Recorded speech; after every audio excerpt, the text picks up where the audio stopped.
something that's gotten a lot of attention recently as the internet and online discourse has grown is the different ways men and women think and the nature and the roots that start the masculine and the feminine lines of thought.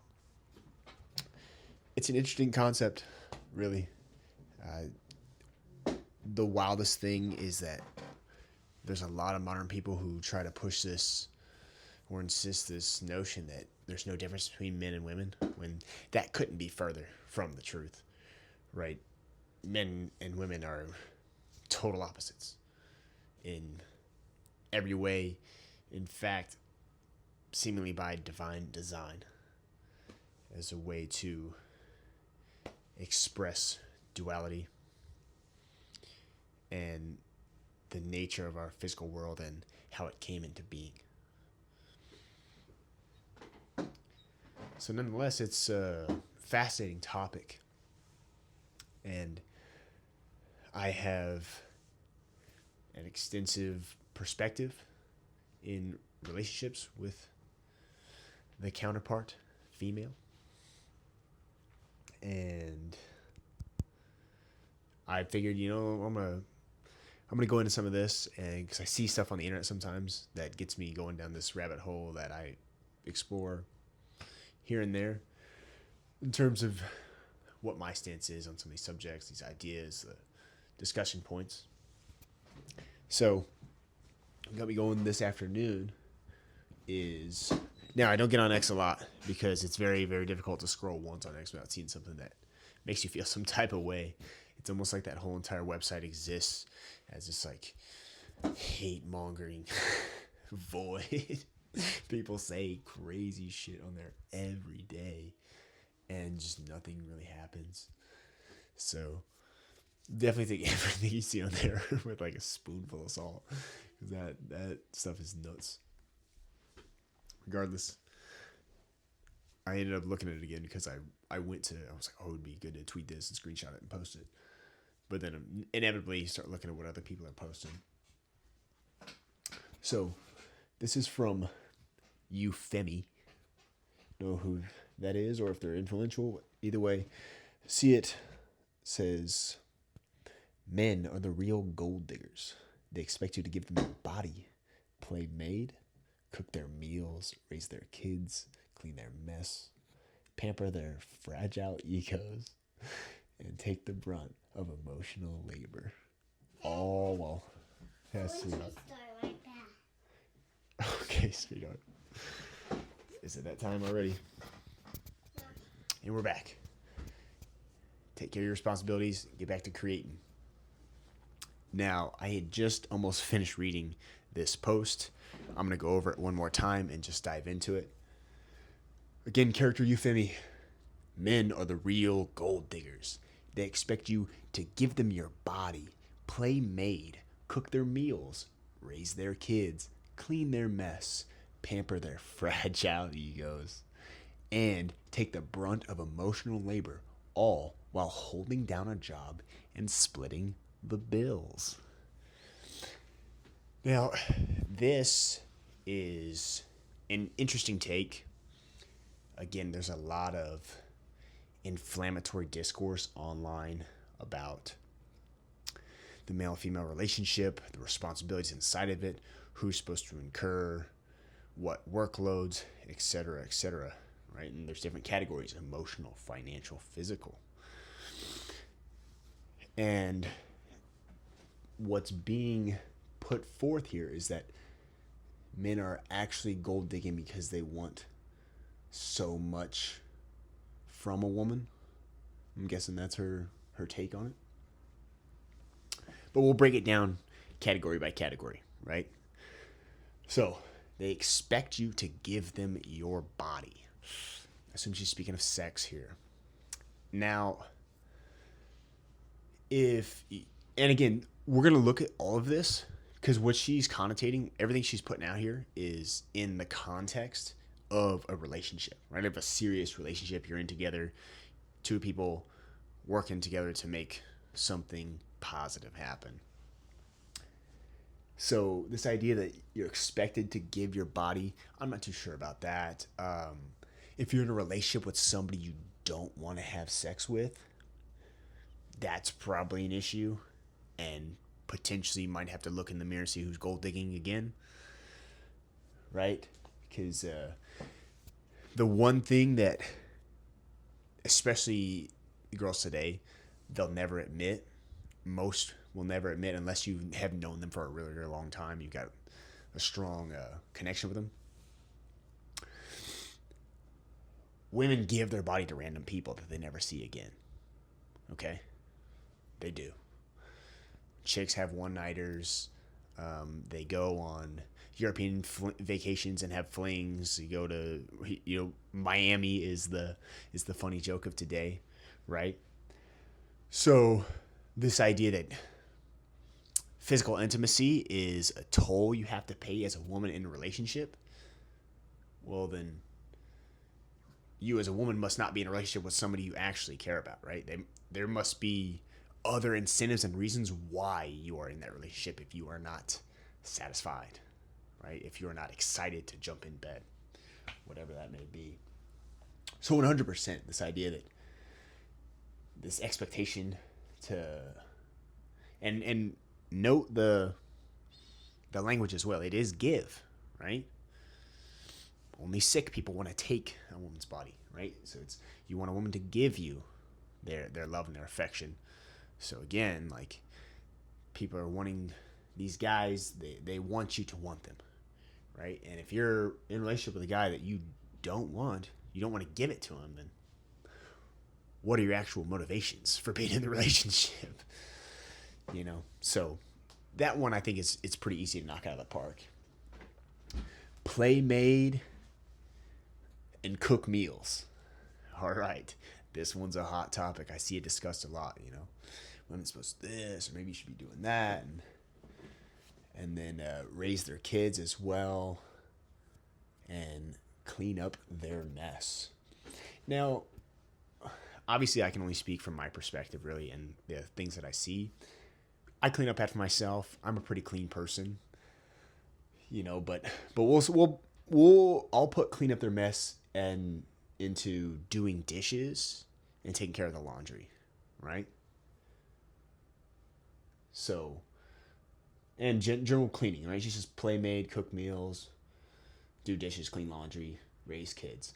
Now, you got to be straightforward with people. You got to have, and especially with women, you got to have a clear understanding with women about what's going to happen, how it's going to happen, right? Because if they don't have the clearest communication, they create narratives in their mind, and they build these storylines that aren't real. So I can understand where she's coming from a little bit here in terms of the frustration, right? Because she's speaking on a relationship where it's 50-50. Yeah, at the end, she talks about holding down a job and splitting the bills, right? If you're in a situation like that, if it's truly 50-50, she has a job, she pays half the mortgage, half the rent, half the groceries, the whole nine, halfway, split down the middle, then yeah, 100%. Like, you definitely got to carry some workload in terms of home maintenance, right? Like, I think that's a legitimate claim. Now, for me, I provide financially entirely, right? Like, I don't live in that sort of 50-50 situation. I don't expect my woman to hold down a job and pay bills. She doesn't, right? So it's not playing maid. You're cleaning up the house because that's your responsibility, right? You're doing the dishes and you're doing the laundry because that's your responsibility, okay? And some people go, oh, whoa, and cook. I can cook, but I think it's just time consuming, and I have a lot of things on my schedule, so I just don't really like to in terms of return on time invested, right? But if it's a Sunday or whatever, maybe I'll bust it down in the kitchen. Either way, cleaning, cooking, and cleaning up, yeah, that's for me. It's my woman, my female counterpart's responsibility because I pay for everything, right? And that's understood clearly. Okay, you haven't had to have a job or provide finances to our little group project here in years. So what I expect is for these things to be done. Why? Because I've lived alone many times. And when I live alone, I do these things, right? I cook my food. I clean up my house. I do my dishes. I do my laundry. I've done it for years, right? But you live here now, free of cost. So you are going to do these things. We have that clear understanding. Don't get it twisted, Still pull your arm, see what they can get, right? A lady asked me the other day. She's at the sink and she goes, "When was the last time you did a dish?" Right? Obviously insinuating the obvious. And I think what you got to be certain about is where your position is, where your agreement is, and make sure to have a little bit of fun, right? Women love fun. They can't deny fun or laughter. Don't stoop to that level, right? Because I could have popped up and went, "Well, when was the last time you went and got a job? When was the last time you put in a shift? When was the last time you provided money?" You'd be a real dickhead like that. Could have, but it's like, what's that going to do? So I just laugh and tell an old folk tale about the last time I washed a dirty dish. It's one of those things where it's, women are sneaky. They're smart and they're sneaky, and they'll even though you have clear boundaries and agreements in the relationship, they'll still try to get you to take on some of the workload that they've agreed to do. It's I don't know what it is about it, but it is so. But I'm telling you from my perspective. It's like, yeah, you're gonna clean, you're gonna cook because I pay for everything, right? And that's an agreement to me. I don't know nothing about the 50-50 life. I would imagine, yeah, if she was really going to a job every day and paying for a bunch of stuff, then yeah, you probably need to scrub some plates and stuff like that too. But either way, it's also the language. So it's like playmate. It's not a game, right? We have a home together, right? My woman, she takes a lot of pride in the cleanliness, the organization.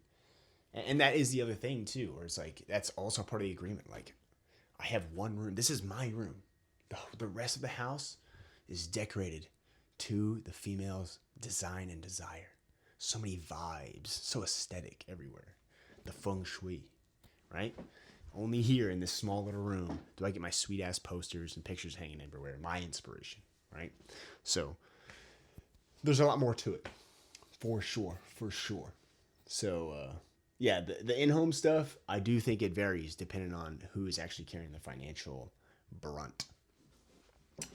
Okay, what do we got here? Pamper their fragile egos. Euphemy's mad, bro. So there's plenty to be said about this. I'm going to do everything I can to make it pretty brief. But the simple fact is that there are a lot of guys out there who are extremely, extremely sensitive, right? And then on the other hand, there's some guys out there who are legitimately confident in who they are, okay? And what you, as a guy aspiring to be a man, need to maintain awareness of is the maturity in your reaction to everything that's said, okay? But you also have to be able to categorize the things that come out of the female counterpart, your woman's mouth, that feel, what's the best way to say, hostile or offensive, perhaps, right? So, again, some guys are sensitive. Some guys do have really, really fragile egos. But there's two things. There's a difference between a woman saying something with legitimate raw honesty because you need to hear it, and when you internalize it, process it, and change your behavior, it's going to make you better, stronger, faster, greater, right? Women have that capability. You got to keep your ears out. But you're walking a knife's edge here, right? Because on the flip side of that, the reason she's using this language here is because she's trying to cover up being able to take free shots at your confidence, right? Because they can hide behind whatever excuse there is, but they'll do it 100%, especially when women are actually with someone who is legitimately confident. We do, sensitive, fragile guys, that sucks. I'm sorry, I'm sure it's super, super not fun. But when women actually, and not all, right? Because the women who do this have issues of their own internally. When they get with a guy who has legitimate confidence, he actually is certain about who he is in the world and what he's doing, women will and it won't be direct fireball. Sometimes it'll be stuff like right out of left field, just because in response to what you're saying, and they're going to see what they can do to put chinks in your armor, right? To see if there's a spot where perhaps you're compromised. And there's a difference. There's a difference in these things, and that's why she calls it pampering your fragile ego, because she wants to be able to take free shots at you and for you to just take it and not respond in any sort of contesting manner of like, no, that's bullshit, right? So that's what that's about, right? Here, now, if you're with a legitimate woman who actually cares about you, she will be honest. At times, say things that maybe you don't want to hear, but you know it's the truth, and you know you can adjust your behavior and become better. But on the flip side of that, a lot of times this whole like, oh, you want me to pamper your ego? It's her trying to get free reign to take shots at you and your identity. So that right there, definitely some doublespeak. Next, she believes that the women are expected to take the brunt of emotional labor. So, emotional heavy lifting is what she's inquiring. And again, I'm not really sure that I understand the perspective, right? Because, yeah, I'd actually have to talk to her about, like, what do you mean by emotional labor? I guess women assume that they are the ones processing this. And maybe, again, if you got, like, these super sensitive guys, maybe, right? But for me, like, my woman, my kids, they get into it, and emotions flare. I'm definitely the one that calm everybody down most of the time. Sometimes my kids get out of order and I have to lay down the law. But nonetheless, I can't imagine in an actual functioning relationship that women are carrying like an emotional toll, right? Unless it's their own, But I could see it in a way. Again, I'd have to talk to her to actually get the context of what she really means. But I think that again is a lot of she's like buzzwording. And then again, all while holding down a job and splitting the bills. That is kind of the caveat here, right? If you're with a woman who has her own livelihood, has her own money, has her own thing, like, I don't know, can you really ask her to do certain things? Yeah, maybe quit your job, do this. Who knows? But I had been rolling these thoughts through, and then when I saw this post, it just kind of went into overdrive. I was addressing sort of every line like I just did, so I figured I'd kick it. But lo and behold, there's more. And the reason I think this is a great one to start off with is because what we're going into is this concept, this idea that women have. I 100% believe it's a female idea, right? This idea of fairness.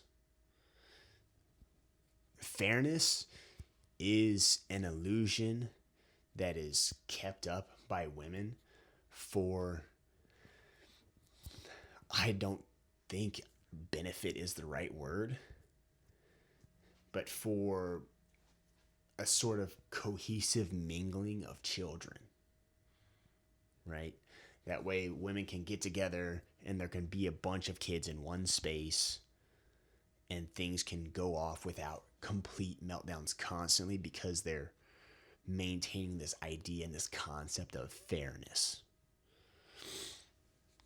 And that's exactly what I'm saying, is that it's an idea, it's an illusion. There's no such thing as fair, right? Life is not fair. go back mythologically, Zeus making deals with the Titans, such as Prometheus, the Cyclops. He invented compromise, right? Compromise is a masculine trait. We have the ability to compromise with one another, but that does not mean or equal fairness, okay? People are really, really getting off on this idea of fairness, and I believe it is from, it's based and it's rooted in the female sector. Women are obsessed with this idea of being fair, and I think it's because of raising kids, right? It creates this sort of homogenous environment where the kids are supposed to get along, right? Because everybody's going to be fair. Everybody's going to get the same food, the same snacks. Everybody can play with the same toys. Like, they create this sort of child commune of fairness, and then they have now come to a place where they expect to see it draped over the world, and that's just not going to happen, right? It's probably the oldest cliche drilled into my brain that life is not fair, okay? That doesn't mean life sucks or that's bad. Life is awesome. Life is a beautiful experience. But do not get it twisted. Like, it's not fair, right? There's no implied fairness. There's no 50-50 in life, right? Like, if you really want to get what you want out of life, you got to go 110, so to say. And that's why I thought this was great to cover to start, because essentially she's kind of going in on this idea of fairness, right? It's not fair, is what she's saying. There's not fairness, because I as a woman have to do too much for a relationship, okay? And that makes men the real gold digger because they aren't putting in as much as I'm putting in. It's not fair. I need more from a man, okay? I need more fairness. That's the idea that she's implying. And love the direction this is going, because right here we're starting with relationships, but now we're going to be able to see how this same concept and idea goes into the way they're trying to print it onto the world stage, even all the way to geopolitics type of ideas, right? So I have another post, and it's this character. This guy, see through it all. He says, and I agreed with it deeply. I felt this deep in my soul. He said, I miss tribal warfare and not this slow death by democracy crap. And saying it out loud, boy, I feel it in my soul, right? And many people might turn their nose up or scowl. It's just simpler times. Was it not? Everybody's sitting around waiting for the people who are guilty of heinous crimes to arrest and try the people who are guilty of heinous crimes, the same crimes, and drag them through this never-ending legal system of money laundering. And you know the deal, right? If you're alive today, you understand what I'm talking about. This giant bureaucratic machine that never actually does anything, because there's so checks and balances that nobody's actually responsible for anything, so nothing ever gets done. And the people just are waiting in the waves of nothing ever happening, right? You're just getting crushed by increasing costs and terrible policies and new foreign wars, and nothing ever happens in your interest, even though you're sold this idea that you just go to the ballot box and your dreams come true, right? Which versus on the other end, tribal warfare, okay?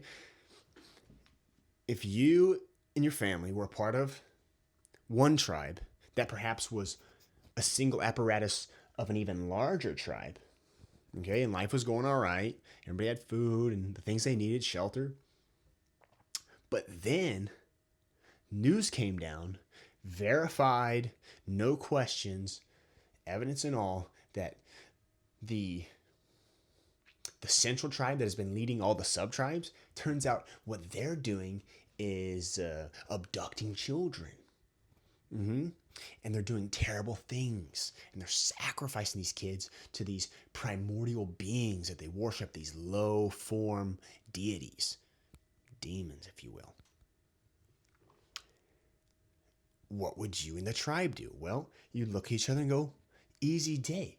Grab your axe, grab your spear, meet me out front of Jim's hut in an hour, and we're going to go get him. It's that simple. It's that simple. And I'm going to continue on with the subject of the video, but I want people to understand that it is that simple then, and it is that simple now. Okay? Grab your broomstick and meet me here at this time. We'll get it done. Now, one more time to reiterate the point. This guy says, I miss tribal warfare and not this slow death by democracy crap. Okay? And this young woman, Andy Rooks, she responds, why would anyone want tribal warfare though? I don't know.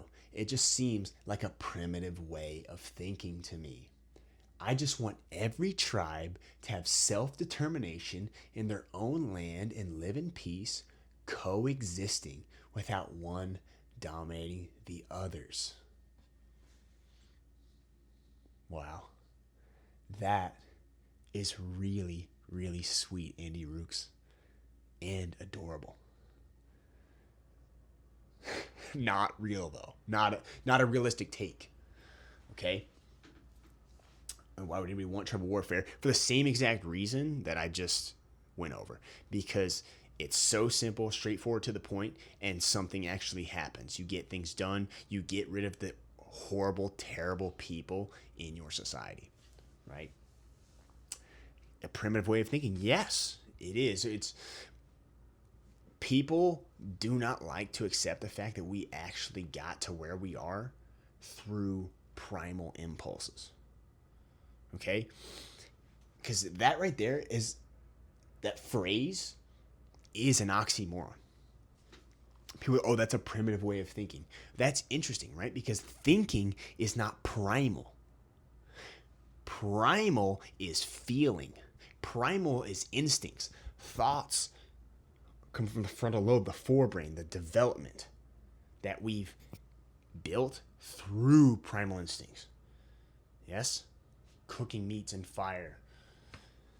The whole deal. So the idea that primitive thinking, it's not real. You can't think primitively, right? Everybody has primal feelings. And that's why this guy is going, I wish we could just do some tribal warfare and really get this thing over with, right? And she's calling it primitive thinking because she doesn't really know what she's talking about. And this is the best piece, right? I just want every tribe to have self-determination on their own land and live in peace, coexisting without one dominating the others. Okay. I want everyone to pick up any version of anybody's history, any culture that ever existed, and tell me how that works. Okay? Take your time. All right? That's not how human beings function, because it's just fantasy. Again, you see now how that first concept that starts in the idea of relationships that women have of fairness, you see now how they're going, oh, if only the world could be infinitely fair. If only everybody could have land. All the tribes can have land, and they can live in peace, and we can all coexist, and we can all build a giant fire, strip our clothes off, and dance around like happy naked hippies for all time immemorial. Yes, Andy Rooks, I love the idea. I love the spirit and the charisma. But people have differences, okay? And yes, those differences are an illusion. And yes, we're all connected by a higher source of creation that everybody comes from, but that just, when it comes down to brass tacks, you cannot solve geopolitical disputes with that. Okay? It's just not in the cards. And this whole like coexist, that somebody's gonna win, okay? And that's what people don't like. That's why the whole generation of people getting participation trophies. That's why people shit on that. That's why people make fun of that, right? Because the truth is, there is no fairness. There's somebody's gonna win and somebody's going to lose, and people need to wake up to that, right? You see the conflicts in the world. You see the polarities and cultures and ideas. There's not going to be a coexistence. Somebody is going to win, and whoever loses is going to be forgotten about. Okay? And maybe the winner will paint some picture like, yeah, coexist, and just forget about those people we just wiped out. That's the nature of it. That's the reality of it. Okay? This idea of fairness.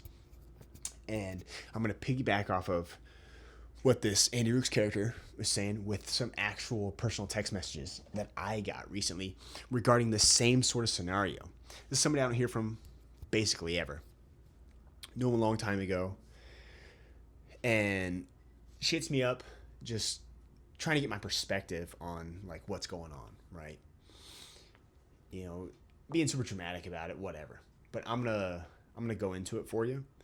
And I'm also going to see if I can screen record it. That way you can read it while I read it. And yeah, you know, she's just going on about, you'll get the idea. So this is her responding to pretty much my take on what is actually happening. She says, there's no real way to completely eliminate concentrated wealth, corporate lobbying, or elite influence in politics. Power will accumulate somewhere in every system. I'm not really sure it would have mattered which way the election went. Through greed, incentives, and coercion, we've slowly lost the ability to keep power in check. And the real problem is, ... No matter where we go from here, civilizations will always fight for power. We'll end up stuck in the cycle of picking sides just to survive until one side wins and the cycle begins again. We live in a world that has amounted to nothing more than a game of chess, a game that we never even needed to be playing. There's enough room on the board for all of us, but somehow that'll never be enough. And you see how she spends the first 3 paragraphs basically acknowledging reality and how things actually are, but in the end puts out a wishful prayer about how, you know, this game of life, the board we're playing on, there's enough room and we could all have some, but it'll just never be, you're right. So you see, she goes back to this idea of infinite fairness.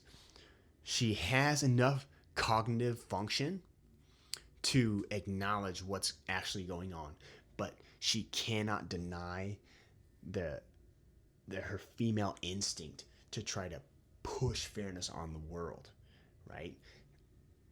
I'll save what I have to say about it for after. Now, my phone has no storage, so it's doing this weird thing. I sent her like a response to that, but it deleted itself. Kind of weird. So just see if you can kind of guess what I said based on her response. Okay. Wow. LMAO. You really went radical on me. I'm not talking about eliminating hierarchy or creating a dystopian breeding farm. Humans will always have hierarchy and competition. That's healthy and natural. Ideally, we'd find a balance somewhere between authoritarian control and forced equality. What? A place where the game exists, but it's actually a fair one. That's what I think our system was supposed to represent. A place where power shifts back and forth, where the pieces get reset and the other side gets a turn. You win some, you lose some. But the whole thing doesn't become so brutal, deceptive, and destabilizing that it breaks the board entirely. The problem is, people don't play fair. Ego greed, and the hunger for power eventually push everyone towards cheating the system to stay on top. So I'm not saying there's a perfect answer. I'm saying the game only works if people are willing to play it honestly. And I'm not sure they are. Which brings me back to the original point of this conversation. The world feels a bit daunting right now, and rather than sitting around sinking into a nihilistic slump about it, I was hoping you would shed a little light into my mind, perhaps provide a different way to look at the world. Okay? And as you can see, what she was fishing for was me going full hippie, right? And saying like, oh my gosh, like no, all our souls are going to transcend and we're all going to become versions of Buddha and Jesus and everything's going to be fair and we're going to live happily ever after, right? But I'm not a delusional lunatic, okay? So, in that regard. So, point is, right? She goes, you mentioned being fair more than once, right? As you can see, I just reject these ideas because her complaints were just continuing like, oh well, I don't understand why it's like this, because you are on the freaking edge of society, okay? That's what people need to comprehend. You need to wrap your head around the fact that, yes, on the fringe edge of society, in some job that the people who have power don't care about, yeah, you can deploy fairness. Yeah, in your friend group, you can deploy fairness, yes. But when you're talking about the central core pillars of power, making decisions that decide the fate of the world, where resources go, wealth, energy resources, you freaking name it. Again, pick any history book from any culture that ever existed ever and find a place where those people were playing fair. They never do, okay? It's never done that way. That's the whole idea of a conspiracy. You understand? You need to suspend that successful CIA deployment of connecting theory to conspiracy, right? That's a phrase. You need to get rid of theory and actually just look at conspiracy for what it is. That's what a conspiracy is. Basically, in politics, in monarchies, in feudalism, whatever it is, people are always conspiring, okay? There are people always conspiring for power. There are people always conspiring for wealth. There are people always conspiring to gain, all right? And I'm not sure what the solution is, right? Because I'm not a Christian, okay? I'm not. But if we look through the Christian lens, God himself became a man so he could correct humanity's course and help people. And what did those people do? They fucking crucified him. Okay? They strapped him to some sticks and stabbed him with a spear. Right? I'm not trying to turn this into a theology discussion about what's right, what's wrong, what's true, what isn't. But look at that just allegorically for what I'm saying. Okay? God himself could come try to right the ship for corrupt humans and people who are in power, and they'll just try to kill him. Okay? So this idea, this fantasy about fairness and everybody getting their equal share, it's just not going to happen. Okay? But what we can do, we can acknowledge and understand that there are people who aren't terrible. Okay? And there are people who are the worst people in the world. And our motive right now should be to get the guys who aren't terrible but are dangerous men in their own right. And we have to find the people who are the worst in the world, who are controlling all the resources, and eradicate them. Okay?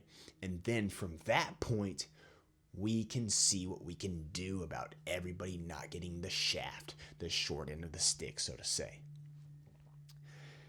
But this infinite vying for everything just being fair, it's not going to happen, right? At least not now. Okay? It's everybody knows. Everybody knows there are the worst beings in existence that are in control of power and resources. Right? So, bare minimum, there has to be an unfair fight waged against them until they are destroyed. And then you could sort of say, look at the playing board and see what you can do with it. But this, I believe, is going to be the beginning of a long discussion of certain psychologies, people's perspectives in personal relationships and how they extend out into the world. Okay? Now, I'm going to say something that maybe people won't like, but that's never stopped me before. I can't speak for her, but I would guess that I would be right. The girl on Twitter, but the woman that messaged me, it's like, you're speaking like this in this whole, and I think most women that do speak like this, you're speaking like this in this whole like grandiose, holier than thou, like everybody can have this and we can all be fair. The women who speak like this do not have children of their own. Okay? And they don't understand that not having children makes them think and feel this way. Because they see all these poor, downtrodden ass people in the world. They see them as the helpless souls that they need to give their love and affection to because they don't have small, helpless people that they need to look after themselves. Okay? People have to get comfortable with acknowledging this fact. Okay?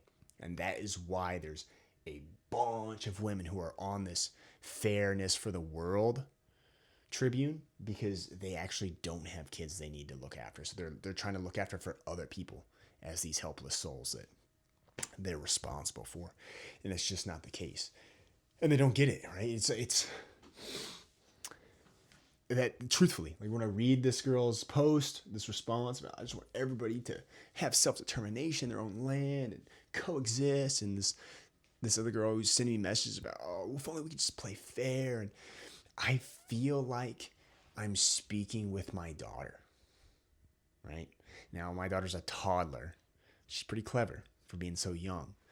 But nonetheless, I feel like she's a little bit older. You can have some more in-depth dialogue. And this is what I feel like I'm explaining to, you know? I don't feel like I'm speaking to adults when I say this thing. I feel like I'm explaining this to children. It's like, look, yes, at playtime on the playground, we make sure everybody has snacks and toys and we all have fun and play by the rules, right?